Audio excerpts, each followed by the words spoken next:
Shelly and Sharon, it is such an honor to have you all both here today to talk about politics and the importance of voting and how we stay sane in what is very challenging times we're living in.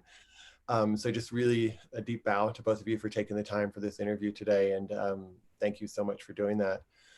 Maybe Sharon, I'll start with you. I know voting is really important to you, and you had said recently, you said if you have a choice, you only have time to either vote or meditate, please vote.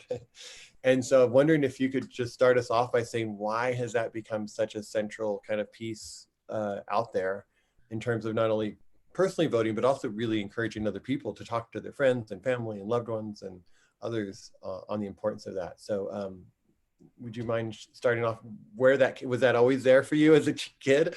As a Or kid, did something happen later on and you're like, oh, voting is so important? something happened. I think something did happen. But before I get into that, I just want to say I always hesitate with the word stay. Like when you said stay sane, I think that might be a bridge too far, and sort of return to sanity and be able to find it again and have a sense of being at home there before we lose it again, and I think that's actually more realistic. I think that voting for me, oddly enough, it's representative of one of the Buddha's breathtaking teachings, which is about every single person has innate worth, innate dignity. You don't have to like build something up to deserve it, um, but it is part of your very being. And I think the first time I encountered Buddhism when I was, I guess, 17 years old as a sophomore in college, it was that was one of the most compelling teachings, because it was like almost like saying everybody belongs, everybody matters, everybody counts. And you may not realize it, you may not live up to that, but that is actually the truth. And so somehow that got translated for me into the political process, because I also feel like just my life and the people I get to meet, it's such a wide variety of people. And I see so many people who have been forgotten by others or overlooked. Even,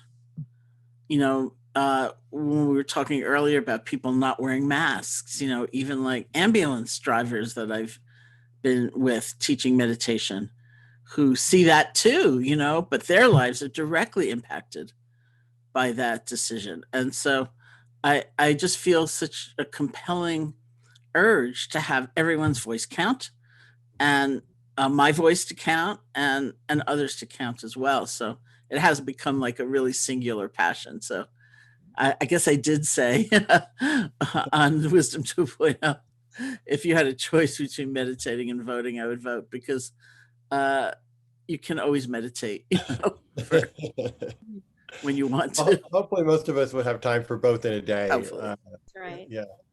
And Shelley, how about yourself? What's your kind of history with activism and wanting to kind of speak out and have a voice? And I know you're involved in so many different efforts around just supporting wellness and supporting.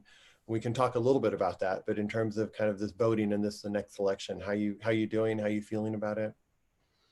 Oh man, it's a struggle, to be honest with you. Like every day is depending on the news cycle, which I can't seem to pull myself away from. Um, you have ups and downs, just like everyone else. It's hard, even as a meditation teacher who's trying to live the life of the middle way and finding the bridge always, and really trying to see the good in everyone, and the humanity in every person. It's could be really challenging with some people to do that, on a daily basis. I think for me, like the importance of voting in this day and age definitely is about having everyone's voice counted. But as somebody who worked on the Florida voter rights restoration amendment, I spent countless hours standing outside of a supermarket for years. I wasn't out there for years, but like days at a time, like for shifts, getting people to sign petitions. We had to have over 1.6 million petitions to even get the amendment on the ballot to allow convicted felons who serve their time to automatically restore their rights to vote. which is such an important thing. There's over 1.5 million felons who have served their time in Florida and do not have the right to vote at this point in time. And the ballot, the amendment got on the ballot. We overwhelmingly, and I would say in a bipartisan manner, it got voted on to allow rights to be restored.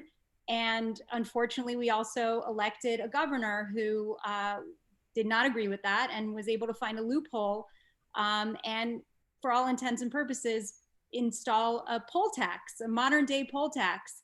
And so for me, I feel like it's not just my vote that's counting, like for my voice, but also I'm speaking on behalf of those individuals who are wanting to vote and they can't vote. So it's so important that I understand, and that I think people understand that it's like, you're not only casting your vote, it's not 1-to-1, but in certain conditions, and certainly in the state where I vote, I feel like for every one person that votes, like you're really casting the vote on behalf of the people who really can't, the 1.6 million people who can't vote. And so it has been a struggle for me, on a daily basis, but I try to just root myself always in channeling my rage and my fear back into action and into love, really, like moving from fight and flight and fear to empathy and action. And I think that if we can kind of like evolve into that space, then we don't lose hope, and we feel like we're actually mobilizing and doing something, not just complaining, Yeah, no, that's beautiful. That's beautiful. Thank you. Sharon, I thought maybe you could follow up a little bit on that. For those people who are watching this kind of at a later date, as a time we're a month or two away from the election, and we also had lost a Supreme Court justice recently, RBG, who we're all still very much mourning. And we're also living in a time where there was not a Supreme Court justice pushed ahead 8 months before the election because of Senate Republicans. And now they're wanting to push one completely against what they had said, 4 years ago. And so there is this rage that I feel, right? And it's like, you have no morals, like you have no integrity. Can't people see that you have no integrity? And I'm wondering how that feels in your body, or how that feels in your system, and where you respond or don't respond. Well, I mean, it feels terrible because it's almost like the underlying ideal of America is equal justice under the law. We know that's not true in practical terms, in real terms, but it is an ideal that's very important, like that I'm not going to, it's almost like if you go back to the caste system in India, where morality was decided by your gender and basically your color, which is what caste was about, and by birth. And so one of they say, revolutionary edicts of the Buddha was when he came around and said, it's not true, because what was in existence was like what was moral and correct and appropriate for a Brahmin male was completely forbidden to a Brahmin female. Mm-hmm. And what was appropriate for a Brahmin male was unthinkable for a lower caste person. And so the Buddha came around and said, forget that, that means nothing. And it's almost like it's the reawakening of all of that. Mm-hmm. When we see, oh yeah, if you're, a Republican, well, sure, you can deny a Supreme Court seat to somebody who has every, ability probably to serve very well. And then forget that you ever said that, when it's your turn. And of course it's maddening, but I come back to something, I'm not going to quote it quite correctly, but Lin-Manuel Miranda said something in terms of activism where you can't take every cause into your heart, deep into your heart, because you'll explode, but take in the ones where you can do something. Yeah. And where you will do something. And so there are certain elements of our reality right now where I actually can't do anything. Mm-hmm. And so I try to focus on what I can do and make sure I do it, rather than just stew and get upset, because at the heart of a lot of that rage is a feeling of helplessness. Mm-hmm. And I think if we can acknowledge that and recognize that and then move forward, we have a path, which is all we can hope for. You know, we don't know the result of the path, but we need a path. Yeah. Can you say more about the helplessness? And then Shelly, jump in, because I don't know if everybody, understands what that means. but is helplessness, when you say helplessness, some people see that as a negative thing. I'm not helpless. I have capacity to impact. But then often sometimes within the Buddhist context or another context, helplessness is like, this world is completely out of our control, right? That's just part of Right. the world that we exist in. And can we see that, the fact that we can't control anything? So I was wondering, because you had mentioned helplessness, Yeah. could you speak a little bit about what Sure. that, Yeah, and then Chris, I'd be interested in hearing what Shelley had to say yeah. as well. But I don't think that even that sense of everything out of control quite equals helplessness, because there's always a sense of agency. What it does equal is an inability to predict the exact outcome, the timetable of an outcome. But it's not like incoherent, the universe within that model. You know, actions have consequences. And uh, that will be true no matter what you want to believe. And so um, we would like to say that, yeah, you know, I can disempower everybody that I object to and do it by next week, but that is unlikely, right? Uh, but that doesn't mean I can't do anything. Mhm. And that I have to, I mean, that feeling of helplessness in particular, I think is really corrosive. Mm. Because it's like soul destroying, you know, and we're despairing. And I think that's not what that sense of not being able to control outcome means. I think there are many things we do. And if you talk to somebody who's, well, we'll talk to Shelley. She's a long-term activist, you know, who's been at it. I mean, I have a friend named Mark Solomon who also was very involved in Florida in that campaign for the restoration of rights to felons. And before that, he worked for 10 or 15 years on marriage equality. Wow. And, you know, like when I'd ask him, like, that's a long haul, you know? And he'd say, my goal every day was to put a win on the board. That might mean talking to some people and having them see things from a new angle. It might mean a positive editorial piece in some paper. And there were lots of losses along the way, but you keep going. And so I think helplessness is different than realizing, you know, were I able to control this universe, believe me, it would be a lot better a universe. But sadly, that's not the case. Got it. Thank you. Shelly, yeah, please. Yeah. But I mean, it all boils down to the fact that we can control our universe. So like the inner work, which is what we're doing, but it has to also translate to the outer world, right? Because that's the world we're living in. If we could all disconnect in a real way from the world, then it wouldn't even be an issue, right? We would only have to focus on the inner work.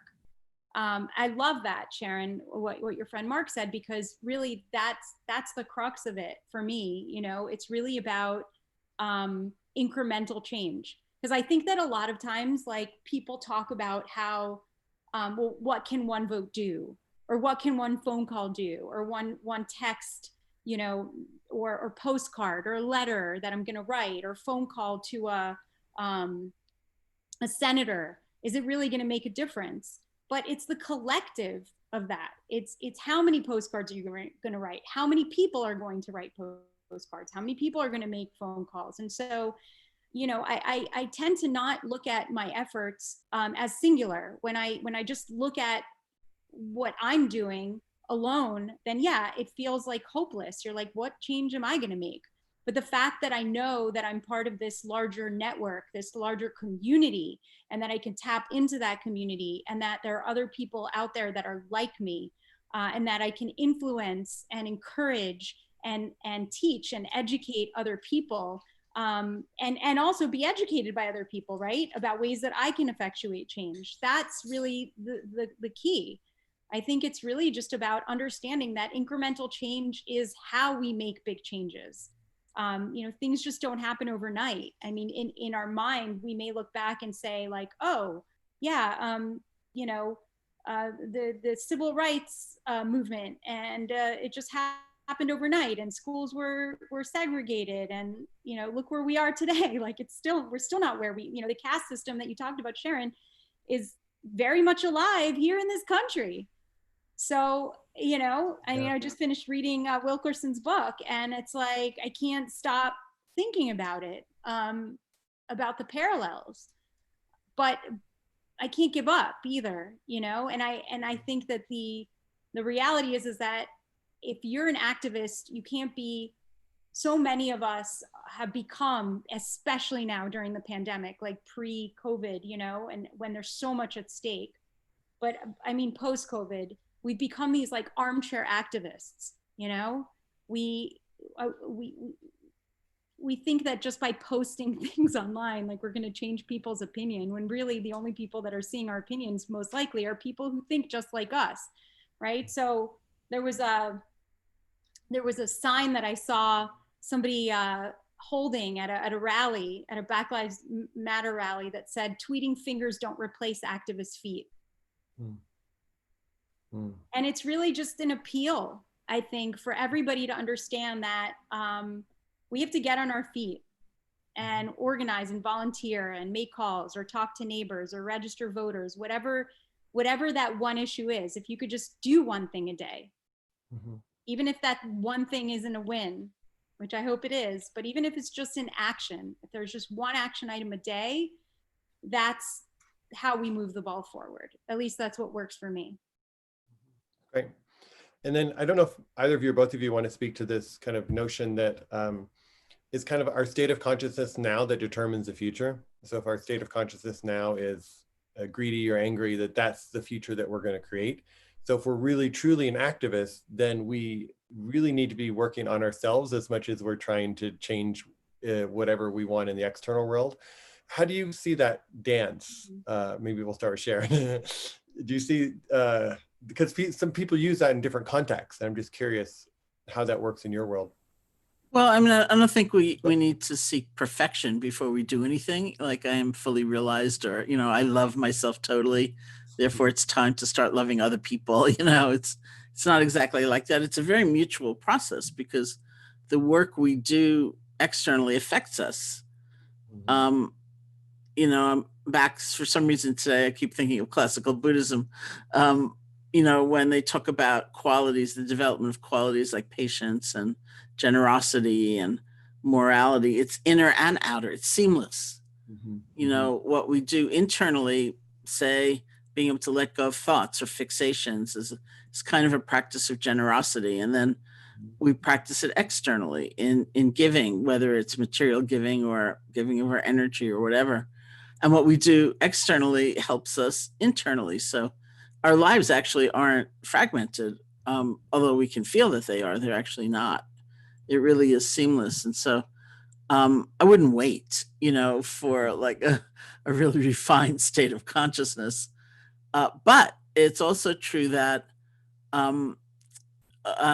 acknowledgement of the motivating forces we have and the energy we're putting into something and the dynamics that are ensuing, say within an organization that's trying to make change, that's important to look at as well, because it's very possible and not uncommon to completely externalize things. Whether you're an activist or a caregiver or someone who's in that position of really being kind of on the front lines of suffering. Therefore, coming to a place that's kind of weird inside, where you do feel depleted and you're just chronically enraged. And you just have this sense, finally things become meaningless, which is not a good place to end up. Yeah. Shelly, do you have thoughts around that? Because I know, as you had mentioned earlier, it's easy to kind of just hang out on social media and see, get angry, more and more angry at all the posts, all the people who see this world the same way you do and how this is horrible and this and that. What do you do with that? And I know it's only going to increase as we get closer to the election, Do you just turn off social media for a while, or how do you manage? Well, so I don't post, I try not to post. That's not true, actually. I was going to say I try not to post very political things on social media, but and I started thinking about everything I posted in the last couple of weeks. And in fact, 10 minutes ago, after the Breonna Taylor news came out, Yeah. you know, I guess the blessing for me seriously has been the ability to connect with random people through the mutual aid community, you know, that we started like 6 months ago, because I never know what I'm going to get when I talk to vet a person in need on a daily basis, or to vet a donor. Like, I have no idea who's going to be on the other line, whether it's going to be a Trump supporter, whether it's going to be, you know, a Biden supporter, or a Bernie supporter, or somebody who's like with the Green Party, or somebody who thinks COVID is real, somebody who doesn't want to wear masks, whatever.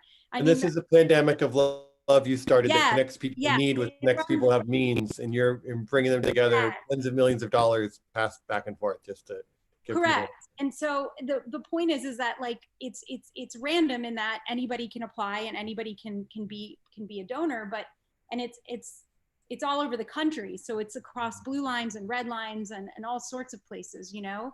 And so it's been a blessing in a sense, because every day, even though we have a lot of volunteers, I make sure that I reach out to at least 5 families that I can like vet and I can have a discussion with, and like really understand, like, okay, what are you going through? What do you need? Help them feel seen and heard, and then obviously also try to get them help. And that kind of reminds me of that humanity, that common humanity, you know, that we may not, I may not agree with their life choices. I may not agree with their political stands on where things are, if that even comes up in conversation. Sometimes it's alluded to and you can certainly sense it. But sometimes it very blatantly comes out. And it just reminds me to kind of stay grounded in the fact that if we can connect on a human level through empathy, if we could try to find that one common thing, what do we care about? We care about our children. We care about our, the environment. We like to fish, whatever, play the guitar, etc. You name it. I always try to end the call and find like one common thing that we have, so that I could feel like I really made that human connection. Mm-hmm. And that helps to stabilize me in that sense, because then I don't feel as angry. I feel like, okay, mm-hmm. I think that there's hope for every single person. Like, if I can reach every single person, if I can find that common ground, then we can somehow meet in the middle at some point. Yeah. You know, yeah, but we have to find that common ground first. So Sharon, how are you with that? I mean, so there's people, for example, who I met one the other day that believes that that COVID is made up. There's actually no real COVID. There's people who believe that climate change is absolutely a farce, made up. There's people who believe it's actually just and moral and integrity to put a Supreme Court justice through now when they wouldn't, 4 years ago. So there's people who have vastly just different ways of working with the world. It's hard not to think they're wrong. But I think they are wrong. I mean, I don't believe in moral relativism. I mean, there are people, I've had a discussion for a long time. I mean, there are people who believe that killing girl babies is right. Yeah. We don't bend over backwards to say, well, everyone has a point of view and it's all, I think they are wrong. I mean, if you talk about COVID being a hoax, I'd like to introduce them to some of the people who've had a person die. Some people are wrong. That doesn't mean we hate them, or that we discard them, or we think they're not worth anything, at all. But I hesitate to go as far as trying to equalize views, because then I think we lose, first of all, common sense, but also clarity and wisdom. And I also don't like to think I'm never wrong, myself, that I'm holding on in some kind of self-righteous way. So I think there's short-term and long-term work, and I think they're a little different. I think short-term, there's an election, and having infinite compassion and respect for the innate dignity of a lot of people. I don't want them in power, legislating over my choices, or, finding out that someday girl babies are not allowed, or, something like that. And that doesn't mean I'm acting from hatred. It really doesn't. Right. And yet the long-term work is probably different. Right. Which is, more about finding ourselves in one another. And, as Shelly said, finding that common ground, or at least having understanding. Like I watched this play online the other day called Sweat, which was amazing. I mean, it was really brilliant. It was written by Lynn Nottage, who's Black, and she got a Pulitzer Prize for that play, and also another Pulitzer Prize for a different play. And it's about this community in, let's say Pennsylvania, somewhere like that. And what happens, like when the mill closes, or when, what happens to those people who are the people I don't tend to meet? And she lived there for years because it's not her world, and she really wanted to learn that world. And so I wouldn't agree with the actions of those people, but it's like a whole other understanding of where they're coming from. And, I think the long-term work is a kind of recognition we all need to have for one another. But that's not what I'm passionate about now, obviously, which is much more about let's vote. I think for me, part of my frustration, I'd love to hear both of you on this, is that I'm voting pretty much, I haven't decided everybody, I'm pretty much voting Democrat, straight down the line is my plan, and maybe occasional Green Party person. I wish there was a John McCain or some other people in my arena that I was in my district or area that I could vote for. But I think one of my things that I'm kind of sitting with is just all the frustration with the Democratic Party. And that in some ways it's become its own money system. And it's also forsaken the poor in so many different ways, and kind of given technology free reign over whatever they want to do, as long as that group is kind of feeding us our election money. And so how do we hold this energy? So I'm enthusiastically voting that direction.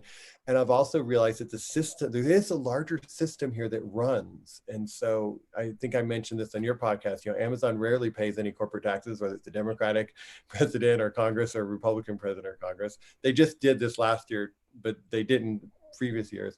And so there's a system, right, that works for a certain class of people. And so for me, part of my excitement is to vote Democrat and I want different leaders. I'm so with you, Sharon, that I don't want the current leaders we have.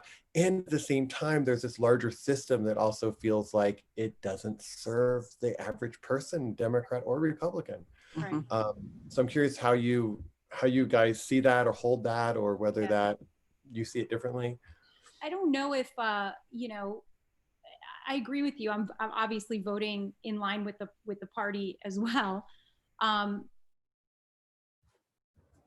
The system needs to be dismantled. And I'm not sure that the system will be dismantled even if the people that we're voting for do get in, because there's too much at stake. The machine, it's a well-oiled machine, and so I don't know that I with the candidates that we have now, even though I'm enthusiastically pushing for them and voting for them, that I feel like they're going to do the work to dismantle the system. And whether we'll have healthcare for all and increase minimum wage, or election reform, the finance reform. Like, why should people get to pay? Why should companies get to pay to legislate things that are in their favor? It makes no sense. It's crazy. It's absolutely nuts. And I think the system is too, in a sense, far gone to fix. We keep putting lipstick on a pig, so to speak. We need to completely implode that system and start anew. And I just don't know if even the people that we're voting in are going to be brave enough to do that. We have some very revolutionary people that we voted in 2018 and maybe a little bit prior to that as well, that have tried to start up that revolution. But I don't know if we're there yet because of those. But I'll bring back your point about incremental change. Yeah.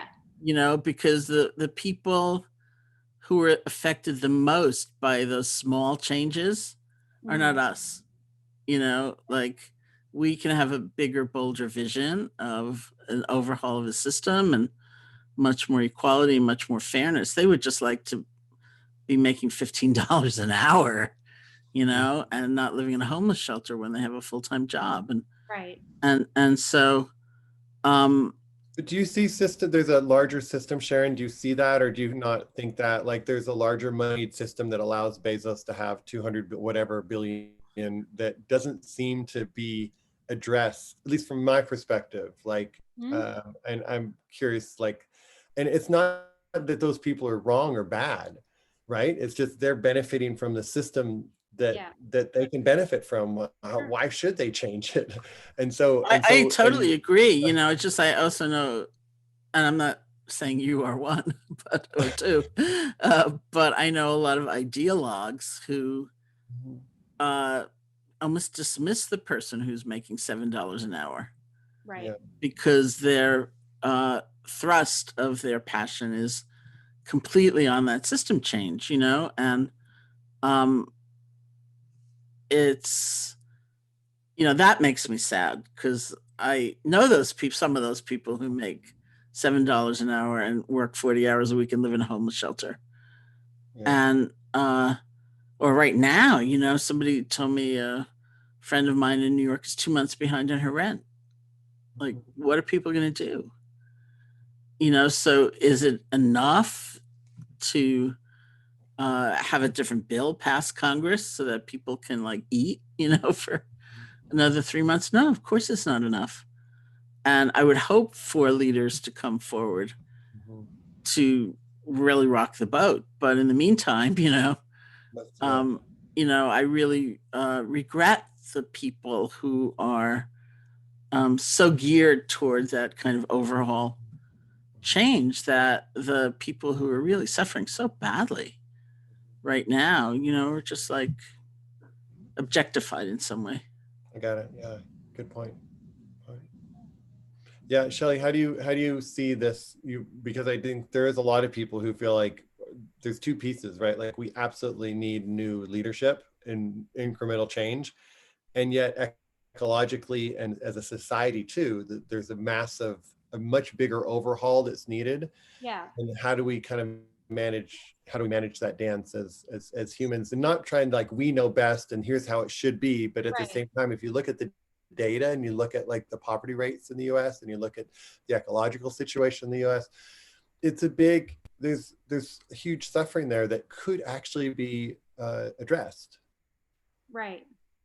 Well, I think, you know, it harkens back to, I guess, you know, the tenets of engaged mindfulness or engaged Buddhism, right? Like it involves the awakening of our innate human capacities for goodness, right? Compassion, caring.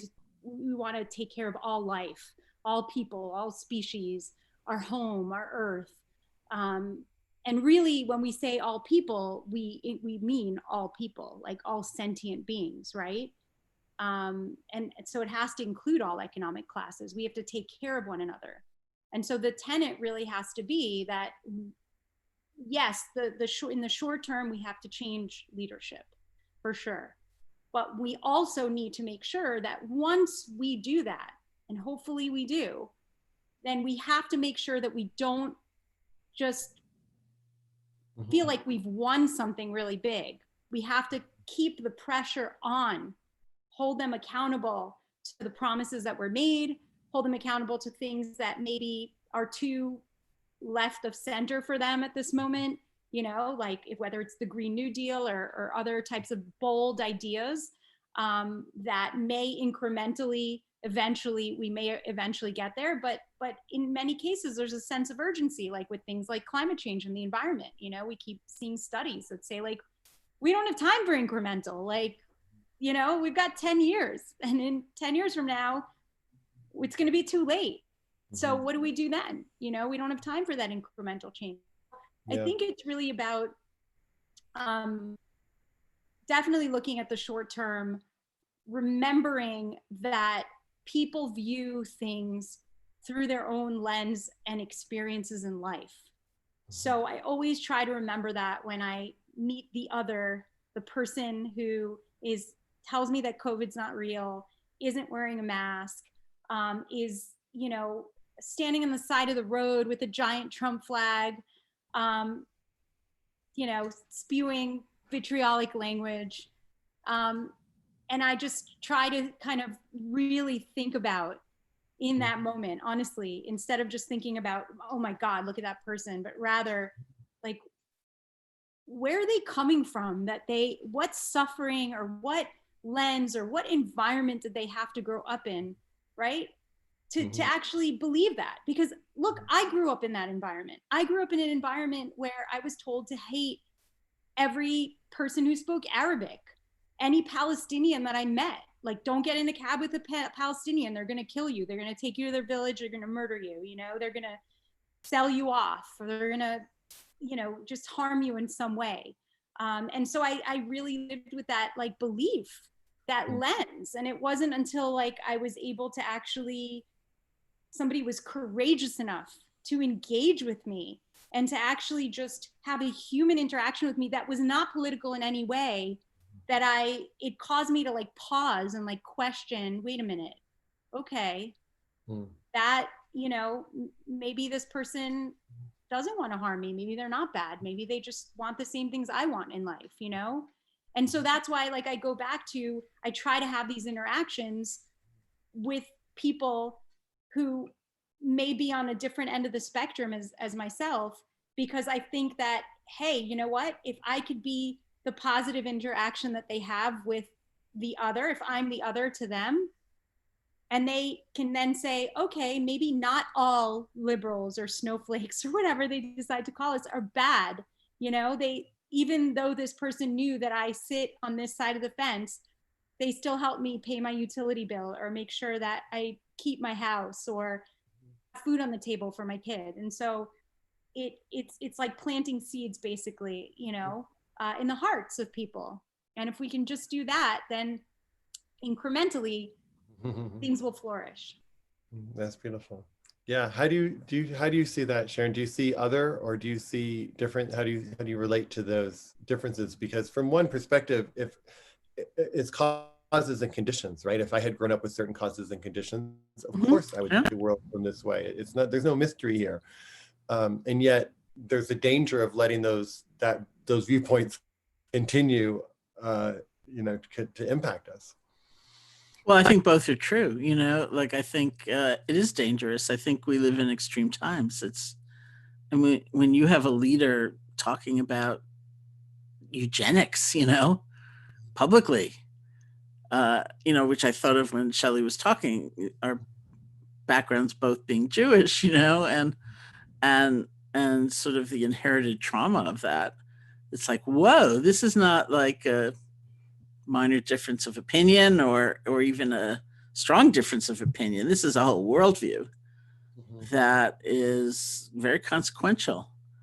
And so that's why, you know, I think there's a short term and a long term. I think anytime we kind of view someone as the other and in these reified terms and kind of like close our hearts to them and is not a good place, you know, to be coming from or to end up. But at the same time, you know, sometimes people take that and it becomes this sort of ode to passivity, you know, which is really kind of like a spiritual bypass in a way.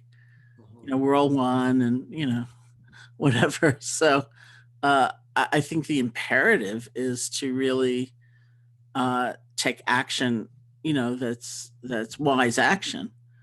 And always we're looking at what's my motive and, you know, where am I coming from and how do I view somebody else. But it's really, these are dangerous times, you know, these are very tricky times. And I think it's not just rhetoric, that we're facing a lot of kind of really big things. And so um, to have that sense of agency and regard for the people who, wait online for 9 hours to vote in the rain, when they have like a minimum wage job, and realize, oh yeah, like this could be different and I have to do my part. I think it's very important.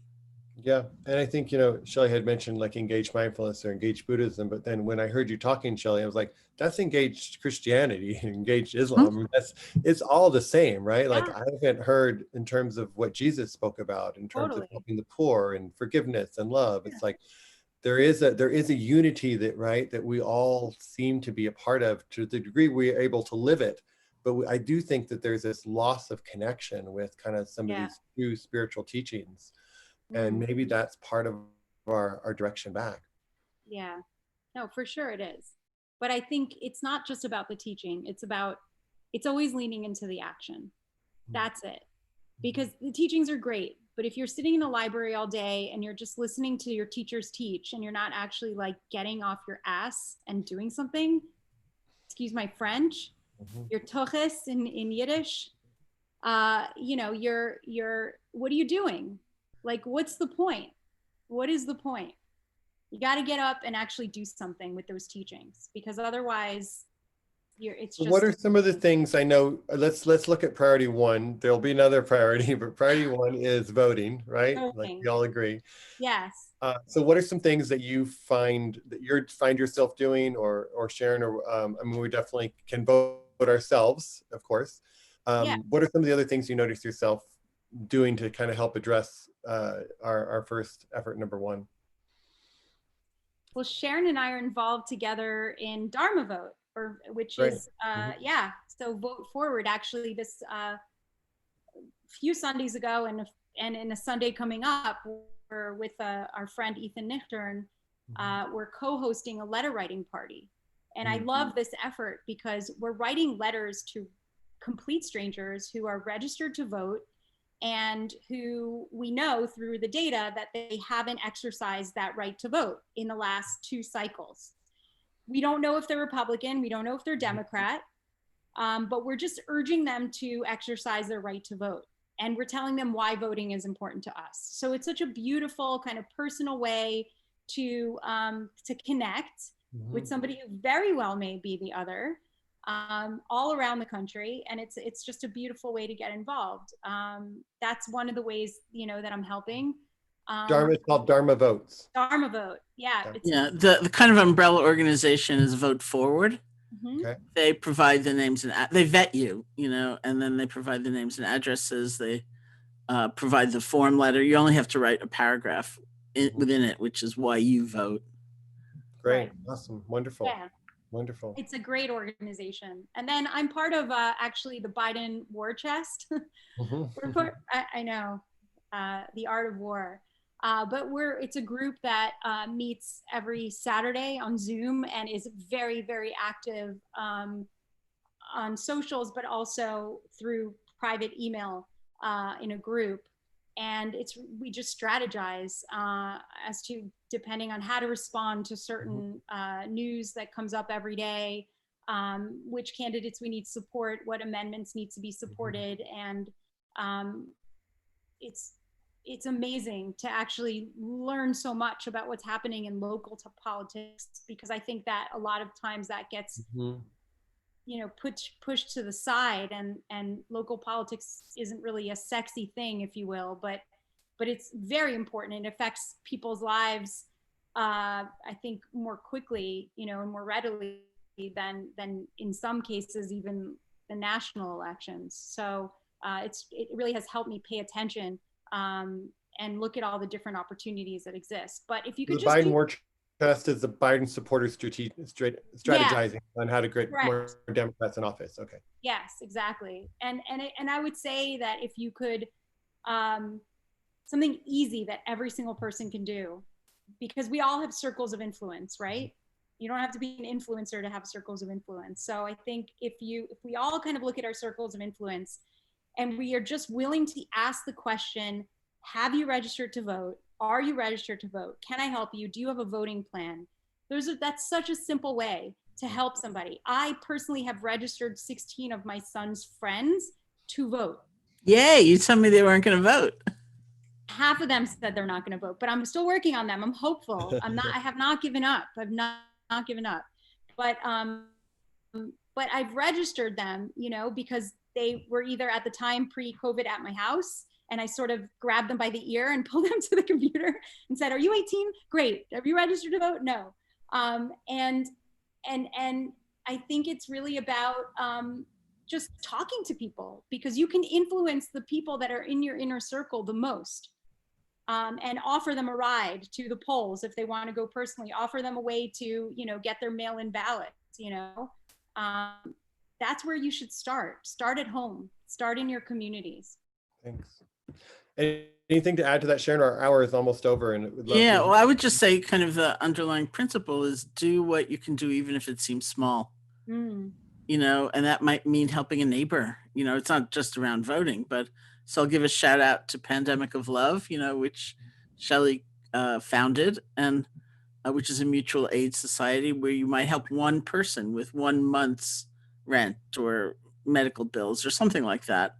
And I think so many times we hold back because we think it's so insignificant, it's so meager what I have to give, but you have to do it. We all have to do the good that's in front of us, which in this season happens to include voting for sure. Yeah. But it's not only that. Yeah. And I love the idea of the circles of influence, and that we, no matter who we are, we know someone, we have impacts. I got my son to register to vote last night. And you never know, right? I hadn't know why I thought about that. I'm like, Navarre, you've registered, right? He's like, no, Dad, how do I do that? So I do think there is this way in which, one little person to one person to one person all builds up into something.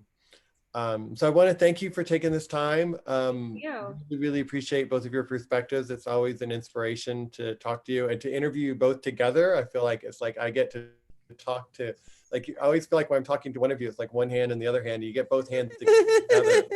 It's a certain power to it. So thank you for taking the time to do this today. Thank you. And we will share it far and wide. And if you're listening, you can follow Shelly Tygielski and Pandemic of Love and Sharon Salzberg at SharonSalzberg.com. She just came out with a new book called Real Change. Please check it out. And most importantly, register to vote, express your voice. Let's see if we can all enter this next chapter of our country thoughtfully and mindfully and wisely. So thank you so much. Thank you.